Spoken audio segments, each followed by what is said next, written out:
Good morning, students. Today I am going to continue the third poem, Keeping Quiet, which is written by Pablo Neruda. First of all, we will have the theme of the poem. In the poem, the poet advocates to keep quiet and still for a while to introspect and understand ourselves and our relationships and to build a peaceful and harmonious world. He asks all the human beings to stop all the worldly activities for a while and spend few quiet moments in introspection. Children, in previous lecture we done 3 stanzas in which poet emphasized the need to introspect and bring in the spirit of brotherhood among the people of the world. He wants people to stop talking and to stop all the moments symbolizing agitation and restlessness till he counts 12. That is a short period of time. These moments of silence would be strange and exotic because in our mundane life we are working towards achieving selfish goals regardless of others' requirement and emotions. Hence, this sudden silence would give us an opportunity to introspect. Since we would not speak for a while, barriers between communities would break and a sense of brotherhood would prevail. The man would get an opportunity to realize how he is destroying nature and how he is harming himself.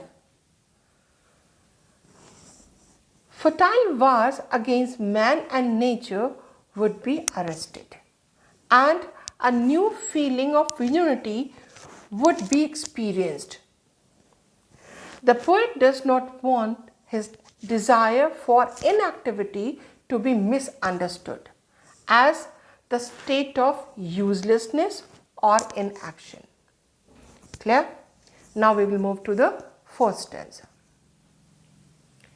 If we were not so single-minded about keeping our life moving and for once could do nothing, perhaps a huge silence might interrupt this sadness of never understanding ourselves and of threatening ourselves with death.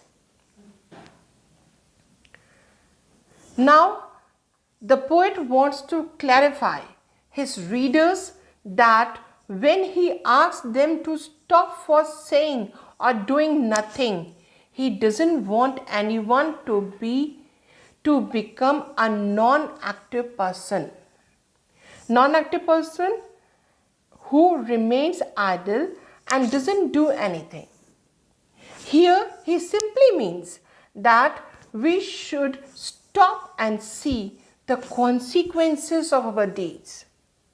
The poet doesn't want to see people being killed due to their greed of money and expansion of territories.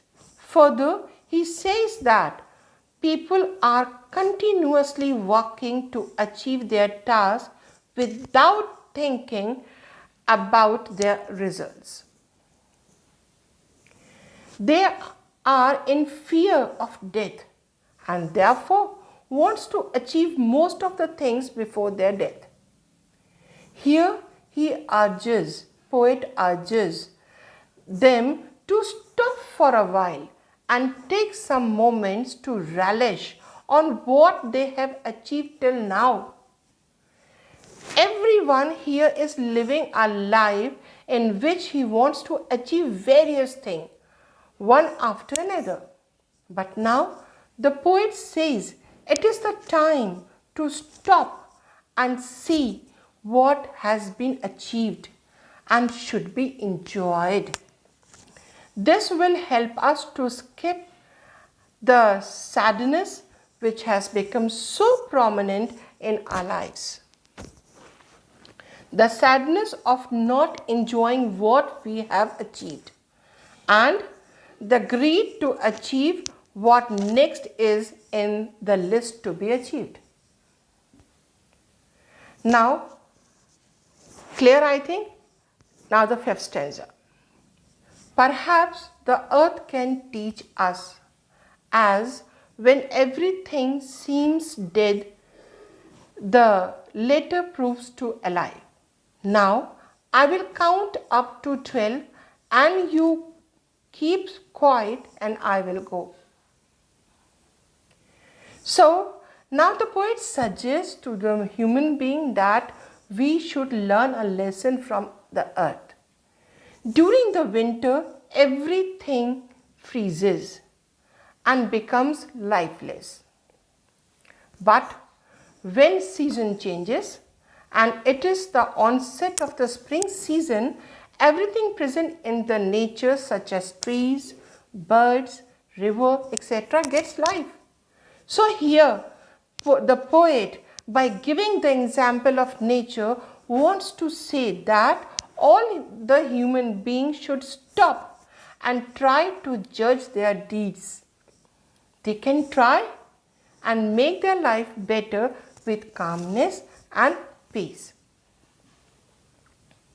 Finally, he ends up by saying that now he could count up 12 so that we all may become quiet. Here, quiet means to calm down ourselves and move towards the path of peace and harmony. After saying this, he says, I will go. He says so as he has conveyed his message to the people and wants them to be left alone to think about it and work in the direction of peace. It means poet just wanted to maintain the peace in this world. He just wanted to convey that if you introspect your deeds, if you think about their goal, if you think what you required from their life, I think the peace will return and you can achieve by calmness, by quietness, by peacefulness, by brotherhoodness, not by the war. This is the only theme poet just wanted to tell us. Now the poetic devices used in the poem. Alliteration, it is the repetition of the consonant sound at the beginning of the word. For example, we will count. W, W, consonant repeated. Sudden strangeness, another example, SS, consonant repeated. Stop for 1 second, his hurted hands, and clean clothes are the some examples. Repetition, it is the repetition of phrase in the poem for poetic effect. For example, without rush, without engine. Symbolism, the poet used various symbols in the poem. For example, brothers symbolizes to mankind. Green war refers to deforestation. War with the gases refers to pollution. Clean clothes symbolizes change of perspective. Shades symbolizes protection. Antithesis, it is the contrasting idea. For example, count to 12 and we will all keep still. Here, counting and keeping still are contrasting activities and are put together. Personification, it is the attribution of human characteristics to non-human things and animals. For example, earth can teach us as everything. Here, earth is personified. Metaphor, it is used to make a comparison between two things that aren't alike but do have something in common. For example, shades, which refers to protection. Enjambment, it is the continuation of a sentence to the next line or stanza. In the poem, many sentences continue to the multiple lines. For example, now we will count to 12 and we will all keep still. Another line, for once on the face of the earth, let's not speak in any language.